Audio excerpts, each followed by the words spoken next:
Friends, आपका एक बार फिर से स्वागत है मेरे इस चैनल पर। और जैसा कि आज हमारा आप देख रहे हो, मैंने बताया था आपको कि सारी क्लासेस रहेंगी। तो आज आपकी जो क्लास है वो है हिंदी की।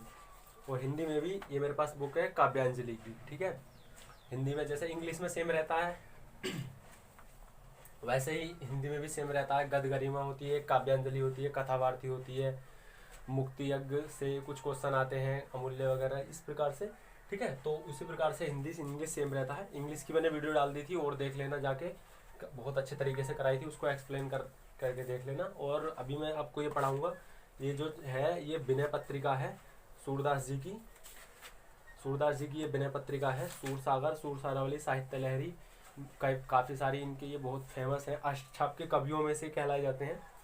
तो मेरा जो ये वीडियो लाने का मकसद है, मेरा ये है कि मैं इसको समझाऊंगा। जैसे ये विनय है लिख रहा है, इस पर इसके दो पद दिए गए हैं, इन्होंने दो पद लिखे हैं कि अब के राखी लेहू भगवान, हो अनाथ बैठ्यूं दुम डगरी, दरिया पाधरी सादेवान, है ना। और एक दूसरा है कि मेरा मनन अनंत कहाँ सुख पावे, जैसे उड़े जहाज को पंछी फिर जहाज पर आवे, है ना।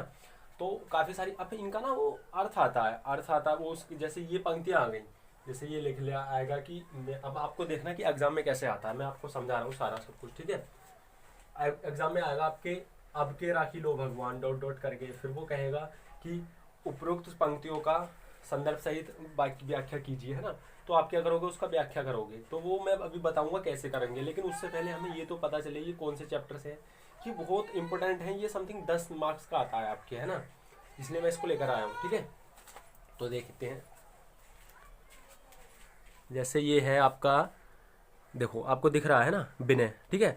तो इस पर लिख रहा है, अब के राखी लेहू भगवान, हो अनाथ बैठ्यूं दुम दुम डरिया, पादरी साधे बान, ताके डर में भजियो चाहत, ऊपर ढुक्यो सचान, दुहु भांति दुख भयो अनि यह, कौन उबारे प्राण, सुमिरत ही अहि डस्यो पाधरी, कर छूटियो संधान, सूरदास सर लग्यो सचा सचा नहीं, है ना, जय जय कृपा निधान। देखो अब इसका, देखो मैंने इतने सिंपल आराम से पढ़ा है, अभी दोबारा से पढ़ेंगे इसको। इसका मतलब क्या है, देखो जैसे ये आएगा तो आपको इसकी इन्हीं 4 पंक्तियों में से इनको बना के लिखना होता है। तो आप बना के कैसे लिखोगे वही मैं आपको बताऊंगा।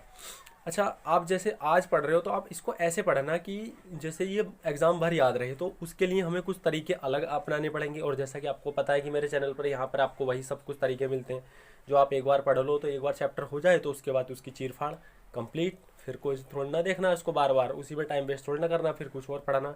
तो देखो मैं समझा रहा हूँ आपको कैसे करते हैं। देखो अगर मैंने जैसे इंग्लिश में बताया था, इंग्लिश कितना सिंपल किया था ना, कि अगर आप पूरे वर्ड्स में से अगर 4-5 शब्दों की भी इंग्लिश अगर आप निकालना जानते हो तो पूरे शब्द की हिंदी बन जाती है। वैसे हम इसका भी अर्थ निकालेंगे, ठीक है। कैसे कि अब के राखी, अब का मतलब है इस बार, ठीक है, इस बार। अब के राखी, राखी का मतलब है राख लो, है ना। राख का मतलब है बचा लेना, ठीक है। लेहू मतलब लो, है ना। भगवान, वो भगवान से बातें कर रहे हैं। यहाँ पे देखो मैं कंडीशन बता रहा हूँ, यहाँ पे क्या है कि यहाँ पे जो स्थिति है कि एक एक पंछी बैठा हुआ है उस पेड़ पर, और उसके नीचे से तो उसको शिकारी, यानी कि जिसको हम क्या बोलते हैं, पादरी। देखो यहाँ पे कर रहे हैं ना, पादरी यानी वो होता है जो तीर कमान जो करता है, मैं उसका नाम भूल रहा हूँ, ठीक है। और एक दूसरा जो होता है, एक उसके ऊपर बाज बैठा हुआ है, वो दोनों तरफ से बेचारा फंसा हुआ है। तो वो भगवान को याद कर रहा है कि बस भगवान इस बार बचा ले मेरे को कैसे भी करके।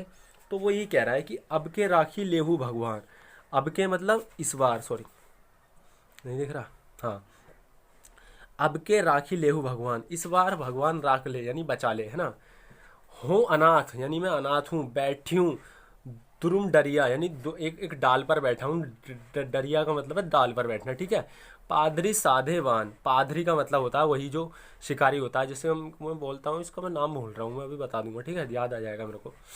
साधे का मतलब है साधना, यानी उसको साधे हुए, जैसे कहते हैं ना बाण, और बाण का मतलब बाण, यानी कि वो मेरे को बाण साधे हुए हे आपके हे भगवान इस बार मेरे को बचा ले, इसका मतलब ये हो गया। और हूँ अनाथ यानी मैं अनाथ हूँ और एक डाल पर बैठा हूँ। और पादरी यानी कि वो जो शिकारी है, वो मेरे को, पादरी जो है वो मेरे को बाण से साधे हुए यानी वो निशाना लगाए हुए है।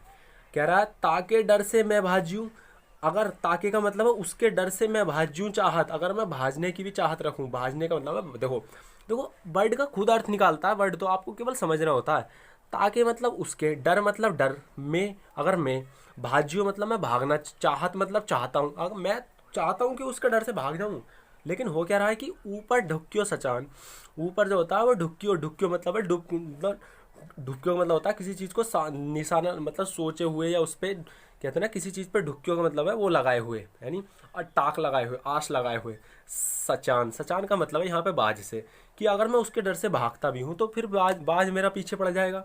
तो कह रहा है दोहू भांति दुख भयो, दोहू का मतलब है दोनों तरफ से, भांति मतलब दोनों ही प्रकार से, दुख भयो मेरे पास दुख है, दुख है।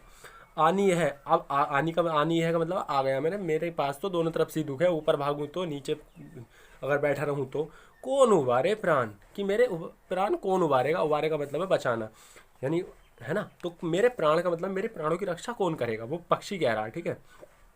फिर है सुमरत ही अही डस्यो, सुमरत मतलब सुनते ही, अही डस्यो, अही मतलब है, अही मतलब होता है सांप, डस्यो मतलब डस गया, पादरी मतलब पादरी को, यानी कि सुनते ही, ये जैसा ही उसने ध्यान लगाया, भगवान को याद किया, तो अही डस्यो पादरी, अही मतलब सांप जो है वो पादरी को डस लेता है। कर छूटियो संधान, कर छूटियो, कर का मतलब होता है हाथ से, देखो कर माने हाथ होता है ना, कर यानी टैक्स, कर मतलब होता है हाथ से, छूटियो संधान, संधान का मतलब है बाण, उसके हाथ से बाण छूट गया। सूरदास से लग्यो सचा, सूरदास सर लग्यो सचान ही, देखो अब देखो आप, मैं इसको तरीका बताऊं कि आप जैसे ये आ जाएगा तो आप कैसे याद करोगे, आप पूरा पढ़े करना, देखो जैसे एग्जाम में आए ना तो आप पूरा पढ़ना पूरा, तो कहीं ना कहीं से कोई ना कोई शॉर्ट ट्रिक मिल जाएगी आपको। देखो जैसे यहाँ पे सूरदास है, इसको अंडरलाइन कर लेना आप अपनी कॉपी में, तो अगर आपको ये सूरदास मिल जाएगा ना तो आप समझ जाओगे कि हाँ ये उस वाले चैप्टर का है कि सर ने पढ़ाया था, विनय पत्रिका से है, ठीक है, सॉरी विनय से है ये, ठीक है। तो सर, सर लग्यो सचाहन, यानी कि सूरदास सर लग्यो सचान, जय जय कृपा निधान, यानी कि उसके हाथ से तो बाण छूट गया, और सर लग्यो सचान यानी उस वो जो बाण था वो किसको लग गया, उसको लग गया। सचान यहाँ पे सचानु किसके लिए कहा था, बाज के लिए कहा था ना, तो उस बाज को लग गया। तो देखो जय जय कृपा निधान कह रहा कि भगवान की ऐसी कृपा हुई कि उसका सब कुछ बच गया, ठीक है। जय जय कृपा निधान कह रहा है, जय जय कृपा निधान यानी भगवान की जय हो, ठीक है। पूरा हो गया ना। अभी मैं अब जैसे अब आएगा इसका अर्थ वगैरह तो भी मैं बताऊंगा आपको कैसे लिखना, ठीक है। उसके बाद हम दूसरा देख लेते हैं। दूसरा है मेरा मन अनंत कहाँ सुख पावे। देखो अब सूरदास जी कह रहे हैं, देखो सूरदास के बारे में बताऊं तो मैंने अभी बता दिया, अष्टछाप के कवि हैं और इनका जीवन परिचय वगैरह में बस सब कुछ करा दूंगा आपको, फिलहाल आप इस पे ध्यान देना। और अष्टछाप के कवियों में से आते हैं सूरसागर, सूरसारावली, साहित्य लहरी, काफ़ी सारी इनकी फेमस है ना गद गद, और इन्होंने काव्य खंड लिखे हैं, ठीक है।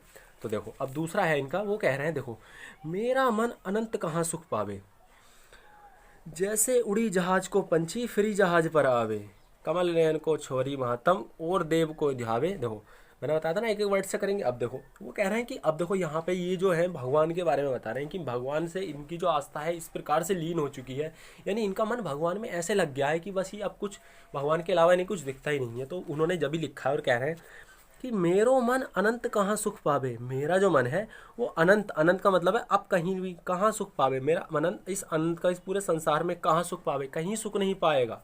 पावे पूछ रहे हैं यानी कहाँ सुख पावे, यानी मेरा जो मन है, देखो मेरो मतलब मेरा, मन मतलब मन, अनंत मतलब इस पूरे संसार में, कहाँ मतलब कहाँ पर, सुख मतलब सुख, और पावे मतलब पाएगा।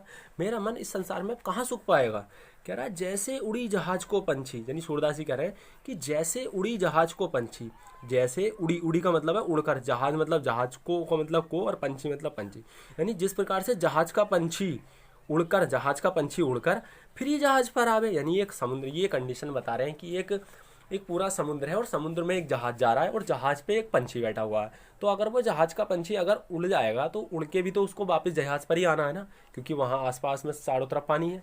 तो वही कह रहे हैं कि जैसे उड़ी जहाज को पंछी, जैसे उड़ी जहाज को पंछी फिर जहाज पर आवे, फिर दोबारा जहाज पर ही आएगा, ठीक है। फिर कह रहे हैं है ना कि बता रहे हैं ना, ठीक है। कमल नयन को छड़ी महात्म, ठीक है। देखो कमल नयन को छड़ी महात्म, देखो कमल नयन का मतलब है कमल जैसे नयन, कमल कमल के जैसे नयन। वो कह रहे हैं कि कमल जैसे नयन को छोड़, छड़ी मतलब छोड़कर, महात्म मतलब जो महात्मा, कह रहा है महात्मा एक ऐसा महात्मा जो कमल नयन को छोड़कर और देव क्यों ध्यावे, और दूसरे देवता का ध्यान क्यों करे। ध्यावे का मतलब होता है ध्यान करना यानी उनकी स्मरण करना। तो वो कह रहा है कि कमल नयन जैसे देवता को छोड़कर वो, मतलब भगवान को छोड़कर वो किसी दूसरे देवता का क्यों धारण करेगा। परम गंग को छोड़ी प्यासो, परम गंग का मतलब है परम गंगा, यानी जिसके पास गंगा जैसा मीठा जल हो, मतलब गंगा जैसी हो, उसका प्यासा। दुर्मति कूप खनावे, मतलब दुर्मति का मतलब है गहरा गड्ढा, कूप का मतलब है गड्ढा, और खनावे मतलब खोदेगा। तो वो बेकार का गड्ढा क्यों खोदेगा, है ना। दुर्मति कूप मतलब गड्ढा, और खनावे मतलब खोदना, खन खन से खनन होता है ना, खनन यानी खोदना, ठीक है। तो वो क्यों खोदेगा, कह रहा है जिन्हीं मधुकर, सॉरी, दिख रहा है, हाँ। जिन्हीं मधुकर अम्बुज रस, जिसने, जिसी मधुकर, मधुकर का मतलब होता है, देखो मधुकर का मतलब मधु मतलब शहद, और मधुकर मतलब शहद पर रहने वाला कौन होता है, भौरा, ठीक है। शहद को चाटने वाला मतलब है। अम्बुज रस चखावे, अम्बुज रख, जिस मधुकर ने यानी जिस भौरे ने अम्बुज रख, अम्बुज रस अगर चख्यो, चाख्यो का मतलब चख लिया हो, है ना, चखना, है ना। क्यों करील फल खावे, करील मतलब होते हैं कड़वे, और फल का मतलब फल, और भावे का मतलब भाएंगे, उसे कड़वे फल क्यों भाएंगे, है ना। मतलब जिस जिस व्यक्ति को यानी जिस भौरे को अम्बुज रस चख लिए हो, वो करील फल क्यों खाएगा। फिर कहते हैं कि सूरदास प्रभु कामधेनु, सूरदास प्रभु का, देखो सूरदास जी ने अपने अपने बारे में यहाँ पे बताया कि ये मतलब है कि सूरदास प्रभु कामधेनु तजी, जिसके पास कामधेनु, तजी मतलब होता है गाय से। छेरी कौन दुहावे, छेरी मतलब होता है बकरी से। कि जिसके पास सूरदास, यानी सूरदास जी कह रहे हैं कि प्रभु कामधेनु जैसी जिसके पास गाय हो, वो छेरी कौन दुहावे, वो दूध क्यों दुहाएगा, मतलब छेरी का दूध क्यों दुहाएगा, यानी बकरी का दूध क्यों दुहाएगा। कामधेनु होता है कि कामधेनु जो होती है जिसकी मतलब सारी इच्छाएं पूरी करने वाली गाय हो, तो वो ऐसी बकरी का दूध क्यों पिएगा। ठीक हो गया ना याद। एक बार दोबारा से वीडियो को रिपीट कर लेना, हो जाएगा कंप्लीट। और हाँ, चैनल को लाइक शेयर सब्सक्राइब कर देना। आप बढ़ाओगे आगे तो मैं देखो सारे सब्जेक्ट के लाने लगा। हिंदी की भी, फिजिक्स केमिस्ट्री की मैंने कराई दी है, और मैं कराता रहूँगा कंटिन्यू, है ना। फिजिक्स चल रहा है, केमिस्ट्री, और वो बेसिक चीज़ें मैं लाऊंगा ना धीरे धीरे। मैं सोच रहा हूँ पहले तुम्हारा बेस बनाऊँ, उसके बाद आगे आप जैसे स्टूडेंट्स आप चलते रहोगे तो हो जाएगा सारा, ठीक है। अब आप समझते हैं, देखो जैसे इस पर कैसे हमें करना क्या होता है, कैसे एग्जाम में, ये तो हमें याद कर लिया, मतलब समझ लिया, और एक आध बार बारी करेंगे तो, है ना। अब लिखना कैसे होता है, देखो जैसे ये लिखेगा होगा, अब के राखी लेहू भगवान, फिर यहाँ से जैसे ये हो गया, और यहाँ पे डॉट डॉट डॉट यहाँ पे लिखा होगा कृपा निधान, यानी ये एक लाइन होगी, 4-5 लाइन होगी, कृपा निधान, ठीक है। हाँ, अब इसको हम कैसे करेंगे, हमें क्या करना होता है, सबसे पहले हमें इसका संदर्भ प्रसंग व्याख्या देनी होती है, और उसके नीचे विशेष लिखना होता है, रस छंद अलंकार बताना होता है, तब जाके अच्छे नंबर लाओगे ना। अच्छा ऐसे थोड़ी ना कि संदर्भ प्रसंग व्याख्या लिख दी बात खत्म, बहुत सारी चीज़ें होती हैं, सौंदर्य होती हैं। जैसे कोई भी, जैसे आप देखते हो ना, कोई भी स्त्री होती है, तो स्त्री या कोई भी पुरुष होता है, मतलब जितना आप जितने अच्छे कपड़े पहन के, जितना अपने सूट बूट में रहोगे, तो उतना अच्छा मतलब इंप्रेशन जमा पाते हो आप किसी भी व्यक्ति पर या किसी भी देखने वाले पर। तो वही चीज़ है कि आपने ये इसका अर्थ तो लिख दिया, लेकिन उसके नीचे काव्य सौंदर्य लिखना है, रस, कौन सा रस प्रयोग किया गया है, कौन सा छंद है, कौन सा अलंकार है, भाषा शैली कौन सी है उसकी, ये सब चीज़ें होती हैं। तो देखो हम कैसे लिखेंगे, तो हमें सबसे पहले लिखेंगे इसका संदर्भ, ठीक है। तो संदर्भ लिखेंगे पहले, जैसे ये आ गया हमारे पास। तो हम एग्जाम में इसको कैसे करेंगे, एग्जाम टाइम की बात कर रहा हूँ मैं, एग्जाम में कैसे करेंगे, मार्क्स कैसे लाओगे, जैसे पढ़ लिया तो संदर्भ लिख दिया, ठीक है। 1 मिनट में वीडियो देख लो, चल रहा है सही। हाँ, जैसे संदर्भ, संदर्भ लिखेंगे, क्या आप लिखेंगे, प्रस्तुत, मैं जल्दी जल्दी कर रहा हूँ थोड़ा, आपको पास याद ही होगा सब कुछ। प्रस्तुत पंक्तियाँ हमारी, है ना, पाठ्य पुस्तक काव्यांजलि के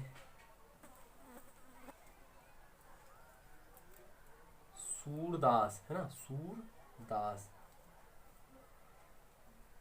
या ऐसे आप लिख सकते हो कवि सूरदास या महाकवि सूरदास, है ना, इसको पढ़ा करके महाकवि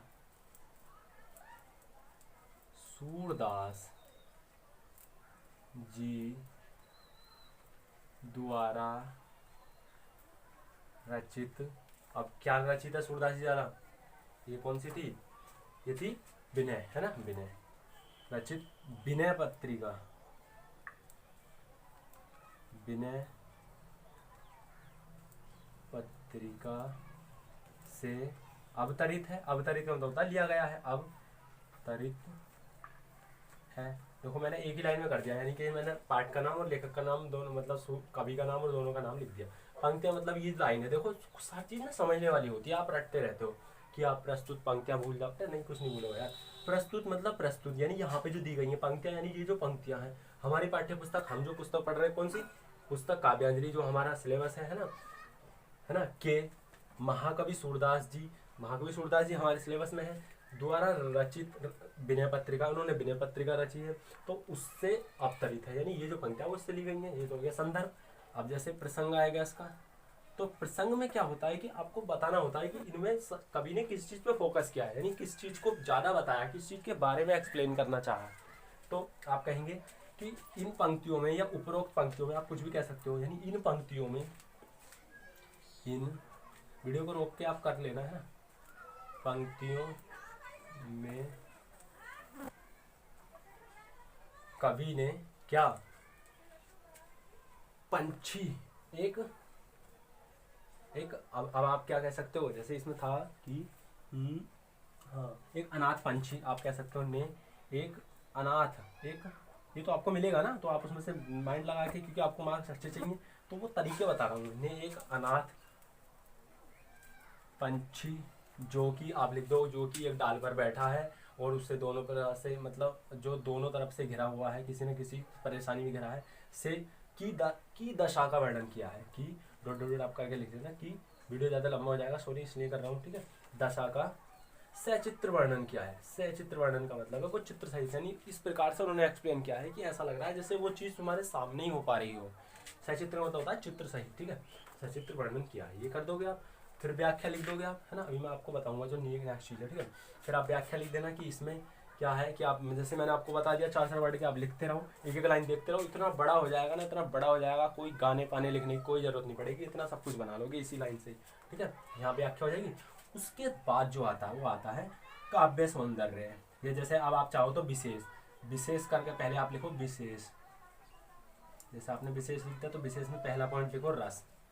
तो इसमें कौन सा रस का किया गया है, कि इसमें भक्ति, है ना, इस भगवत विषयक रस, यानी कि भगवान के प्रति जो होता है भगवत विषयक रस का प्रयोग किया गया, ठीक है,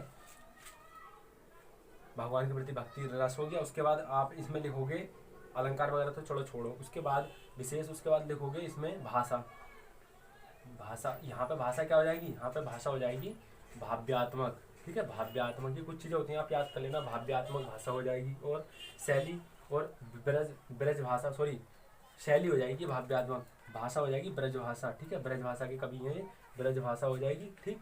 और ये चीज़ें लिख के, इससे क्या होता है कि आप डॉट डॉट करके एक दो करके ऐसे लिख देना, इससे ये होता है कब जो एग्जामिनर होता है उसको इफेक्ट पड़ता है कि हाँ बच्चे को, ये तो सभी लोग करते हैं, बट इसने एक्स्ट्रा क्या है, एक्स्ट्रा उसने ये किया है कि उसे ढंग से पता है ना इस सब चीज़ का। अब देखो 5 मिनट लगे होंगे आपके पास इस चीज़ को समझने में, क्या हिंदी इंग्लिश के लिए इतना अच्छे नहीं कर सकते आप, ठीक है। फिर देखो नेक्स्ट वीडियो में मिलते हैं, और लाइक शेयर सब्सक्राइब कर लेना, और फॉलो चैनल को सब्सक्राइब कर लेना, और बता देना, और अपने जितने भी स्टूडेंट्स हैं सभी को, ठीक है। मिलते रहेंगे नेक्स्ट वीडियो में, आगे इंग्लिश वगैरह की मैं कराऊंगा, और अभी फिजिक्स की रह रही है, फिजिक्स की भी स्टार्ट करने वाला हूँ, बेसिक से ही करूँगा मैं, बिल्कुल बेसिक से, कि अगर आप इलेक्ट्रॉन ही पढ़ते हो तो इलेक्ट्रॉन ही क्यों होता है, प्रोटॉन होता क्या है, कहाँ होते हैं ये प्रोटॉन, कहाँ होता है न्यूट्रॉन, कहाँ होता है नाभिक, कहाँ होते हैं तत्व, क्या होते हैं एलिमेंट्स, ये सब चीज़ें, अभिक्रियाएं वगैरह, कंपाउंड और ये क्षारकता वगैरह, ये तो सब आगे मिलेगी, लेकिन उससे पहले बेसिक, ठीक है। Thank you for watching.